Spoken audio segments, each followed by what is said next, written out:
Terina Vale had always trusted her hands more than her heart.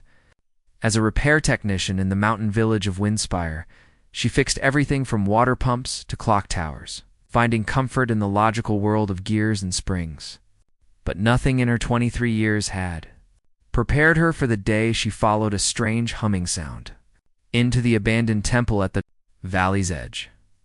The temple had been sealed for so long that moss covered the entrance like a thick carpet. Terina pushed through the copper doors, her tool belt jingling softly in the silence. The humming grew stronger, vibrating through the stone floor and into her bones. She lit her lantern and gasped at what the light revealed. A dragon lay in the center of the vast chamber, frozen mid-stretch as though time itself had stopped. Its scales were the color of moonlight on snow, each one edged with the faintest shimmer of blue. Ice crystals covered its wings like delicate lace, and frost gathered in the hollows of its massive body. But what caught Terina's breath was the dragon's face. Even in stillness, there was something achingly gentle in its features. Something that spoke of kindness rather than ferocity. The first touch Terina approached slowly, her practical mind already assessing the situation like she would any broken machine. Magical stasis, she thought, noting the strange runes carved into the floor around the dragon. Someone had put this creature to sleep and then forgotten it existed. She knelt beside one enormous paw and carefully removed her glove. The moment her bare hand touched the dragon's scales, warmth flooded through her. The ice beneath her palm began to melt, water trickling between her fingers. The dragon's chest rose with the faintest breath. "You're alive?" Terina whispered. Wonder replaced her usual careful logic. "You've been alive all this time, just waiting." Over the next hour, she worked methodically, warming each section of the dragon's body with her hands and the heated cloths she'd brought from her workshop. The ice melted slowly, revealing scales that glowed softly in the lantern light. As she worked, Terina found herself talking to the sleeping dragon, telling it about her village, her work, quiet life spent fixing things that others had given up on. That awakening the dragon's eye opened when Terina was warming the delicate membrane of its left wing. The pupil was enormous and dark, ringed with silver, and it focused on her with startling clarity.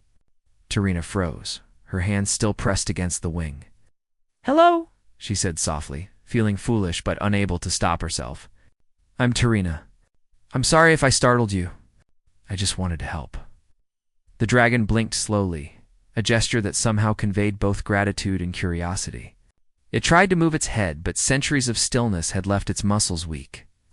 A sound emerged from its throat. Not a roar, but something gentler, almost like a question. Terina understood without words. "Can you move? Let's find out together." Building strength for the next 3 weeks, Terina visited the temple every day.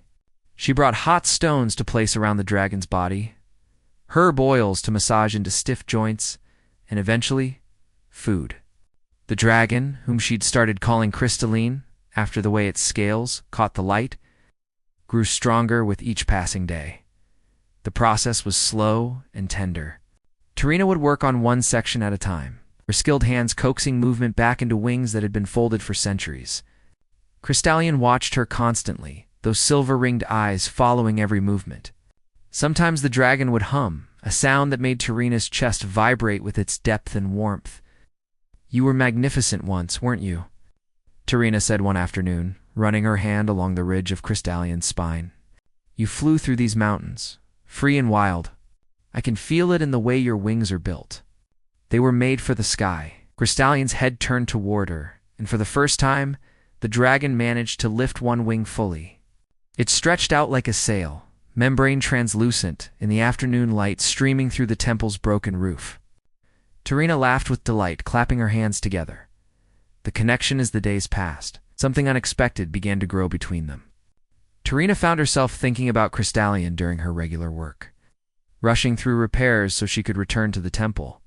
The dragon seemed to brighten when she arrived, that massive head lowering so she could scratch behind the crystal horns that crowned its skull.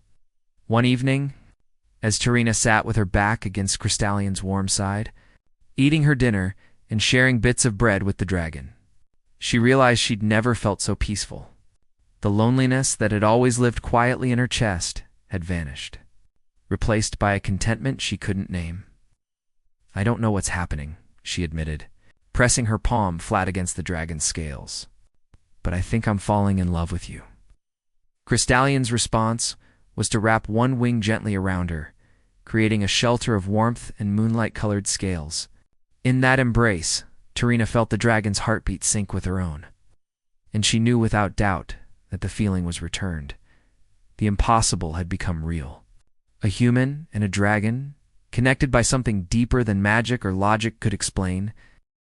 Morning light painted the temple gold as Terina arrived with her largest toolkit. Today was different. Today, Crystallion would try to fly. The dragon waited by the temple's wide entrance, wings half spread in anticipation. Over the past weeks, those wings had grown stronger, the membrane flexible and healthy once more. "Ready?" Terina asked, setting down her tools. She'd brought ropes and pulleys, thinking she might need to help support the dragon's weight during the first attempts. But as she looked at Crystallion's eager expression, she wondered if her mechanical solutions would even be necessary. Crystallion lowered his head until his snout touched her shoulder, a gesture that had become their greeting. Terina wrapped her arms around the dragon's neck, breathing in the cool, clean scent that reminded her of winter mornings in mountain air. "Let's start slow," she said, stepping back. "Just a test. See if your wings remember what they were made for." The dragon moved to the center of the temple floor, where the ceiling opened to the sky. With careful deliberation, Crystallion spread both wings wide. They caught the morning breeze, and Terina's heart swelled at the sight. Fully extended, those wings were breathtaking, spanning nearly the entire width of the chamber. Stumbling steps, Crystallion's first attempt to lift off was clumsy. The dragon pushed off with powerful hind legs, wings beating hard, managed to rise about 10 feet before tumbling back down with a crash that shook dust from the ancient rafters. Terina rushed forward, checking for injuries, but Crystallion was already trying again. "Hey, wait," Terina called, laughing despite her concern. "Let me help you understand the mechanics." She spent the next hour showing Crystallion how to angle the wings, how to catch the updrafts that swirled through the broken temple roof. Using her hands and arms, she demonstrated the motion, and the dragon watched intently, mimicking her movements with increasing precision. On the 7th attempt, Crystalline stayed airborne. The dragon circled the temple interior once, twice, 3 times, gaining confidence with each pass. Terina spun in place below, watching with pure joy as centuries of imprisonment fell away and freedom returned. When Crystallion finally landed, the dragon immediately went to Terina, nuzzling her with such enthusiasm that she fell backward, laughing. The dragon curled around her protectively, and in that moment, Terina felt a surge of emotion so strong it brought tears to her eyes. "Unspoken truths, I need to tell you something," Terina whispered that afternoon. They sat together in a patch of sunlight, her hand tracing idle patterns on crystalline scales. "People in my village think I'm strange. Too focused on my work, not interested in the things normal people want. Marriage, family, a simple life." Stallion's wing curved around her, listening. "The truth is, I never connected with anyone the way I connect with you. When I'm here, I feel complete. When I'm away, I'm counting the minutes until I can return." She pressed her forehead against the dragon's neck. "I love you, Crystallion. Not as a pet or a project, but as something more. Something I don't have words for." The air shimmered with magic. Terina looked up in wonder as Crystallion began to glow, soft light emanating from within those moonlight scales. Then, impossibly, words formed in her mind. Not spoken aloud, but clear as if the dragon had learned human speech. "Arena, my heart, my savior. I have loved you since the moment your warmth woke me from my frozen dream." Terina's breath caught. "You can speak to me? Our bond has grown strong enough. Dragon magic responds to true connection." Crystallion's mental voice was gentle, musical, everything Terina had imagined it might be. "In all my centuries of life, I never felt what I feel for you. You are my mate, if you will have me." The village discovers their private world shattered 3 days later, when a group of villagers, curious about Terina's long absences, followed her to the temple. They arrived to find her sitting between Crystallion's front legs, the dragon's wings wrapped around her like a blanket, both of them clearly content in each other's company. The shouts of fear and confusion echoed through the valley. Terina stood quickly, placing herself between the villagers and Crystallion. "Stop," she commanded, her voice carrying an authority she'd never possessed before. "This dragon means no harm. Crystallion has been imprisoned here for centuries, and I've been helping with recovery." "That thing is dangerous," shouted Boren, the village blacksmith. "Dragons are monsters. Everyone knows the stories." "The stories are wrong," Terina shot back. "Crystallion is gentle, intelligent, and kind. More kind than most humans I've met." Crystallion rose to full height behind her, and the villagers stumbled backward. But the dragon made no threatening moves. Instead, Crystallion lowered his head and breathed out a soft mist that sparkled in the air. Where it touched the ground, flowers bloomed instantly. Winter roses and morning glories intertwined. The gesture of peace silenced the crowd, choosing each other that evening. After the villagers had reluctantly departed with promises to leave them alone, Terina and Crystallion sat on the temple steps watching the sunset paint the mountains purple and gold. "They'll never fully accept us," Terina said quietly. "Together, I mean. They'll always see us as wrong, impossible. Does that change how you feel?" Crystallion asked in her mind. Terina turned to look into those silver-ringed eyes. "Not even slightly. You're the best thing that's ever happened to me. You see me, truly see me, in a way no one else ever has. When I'm with you, I'm not strange or broken or too focused on the wrong things. I'm just me, and that's enough. More than enough," Crystallion assured her. "You are everything." The dragon extended one wing, and Terina understood the invitation. She climbed carefully onto Crystallion's back, settling between the shoulder blades where the scales formed a natural seat. Her heart raced with excitement and trust. "Mirror world," she whispered. "Show me what it means to fly." Crystallion stood, moved to the edge of the temple platform, and with a powerful leap and a downstroke of those magnificent wings, they launched into the evening sky.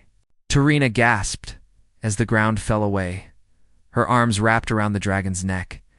Wind whipping through her hair, they soared over Windspire Valley. And for the first time in her life, Terina understood what freedom truly meant.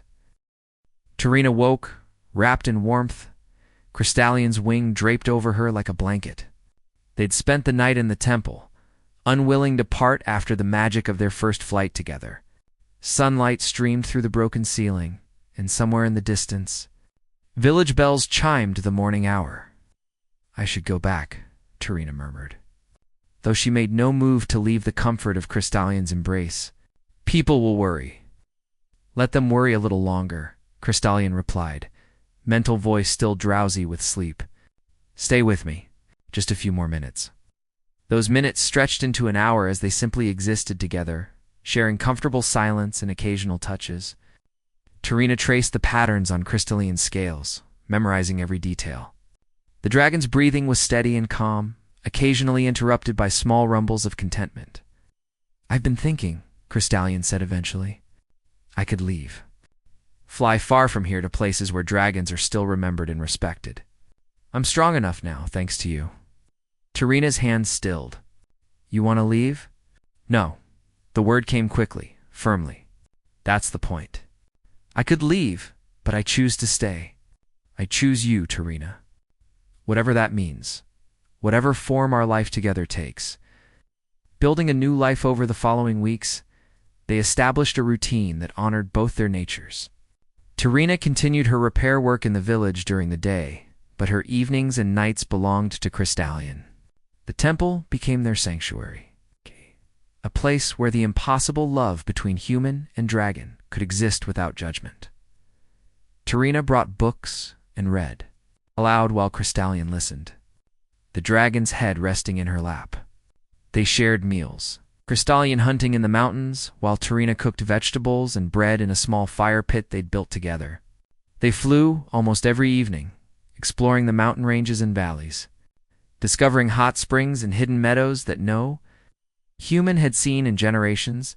The villagers gradually accepted their relationship, though acceptance came more from resignation than understanding. How could they argue with the happiness that radiated from Terina? She laughed more, smiled freely, and her repair work had never been better. Whatever strange magic existed between her and the dragon, it was clearly good for her. One elderly woman, Grandmother Petra, even came to the temple bringing a gift, a thick blanket she'd woven herself. For cold nights, she said simply, handing it to Terina. Everyone deserves warmth and love, child. Even if that love looks different than we expect. The heart bond ceremony and the first anniversary of their meeting, Crystallion surprised Terina with a proposal of sorts.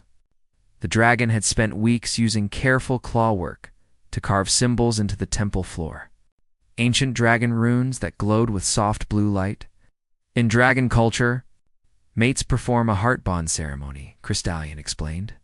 It links our life forces, lets us share emotions and thoughts more deeply. We would be truly joined for as long as both of us live. Terina knelt in the center of the rune circle, her eyes bright with unshed tears. I want that. I want everything with you. The ceremony was simple, but profound. Crystallion placed one claw over Terina's heart, while she placed both hands over the dragon's chest. The runes flared bright, and magic washed over them like a wave of warmth and light. Terina felt Crystallion's presence in her mind grow stronger, more complete, until she could sense the dragon's emotions as clearly as her own love, joy, devotion, contentment, peace. When the light faded, they were changed. Not physically, but spiritually. Two beings different in every way, now united by a bond that transcended species and logic. Flight of forever, the next morning dawned clear and perfect. Terina packed a bag with food and supplies, and together they flew higher and farther than ever before. Crystallion took her to a mountain peak that touched the clouds, a place where the air was thin and cold, but the view stretched forever. They landed on a flat expanse of stone, and Terina slid from Crystallion's back, breathless from the altitude and the beauty.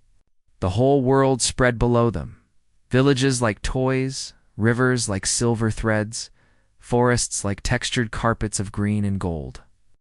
This is how I see the world, Crystallion said. This is the perspective of flight. Everything small and large at once, all connected, all beautiful. Terina turned to face her dragon, her mate, her impossible love. Thank you for choosing me. Thank you for staying.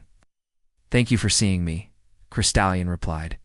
Not as a monster or a legend, but as someone worthy of love. They stood together on that mountain peak, human and dragon, as the sun climbed higher. Below, the world continued its ordinary routines, people living ordinary lives. But here, in this high place where earth met sky, something extraordinary existed. A love that had overcome centuries of sleep, species boundaries, and social convention. A love built on trust, patience, and the simple truth that sometimes the heart knows what the mind cannot understand. Crystallion spread those magnificent wings. May and Terina climbed aboard without hesitation. Together they leaped into the open air, not falling but flying, spiraling through clouds and sunlight, free. Together, complete. Their laughter and joy echoed across the mountains. Carried on dragon wings toward a future they would build together, one extraordinary day at a time.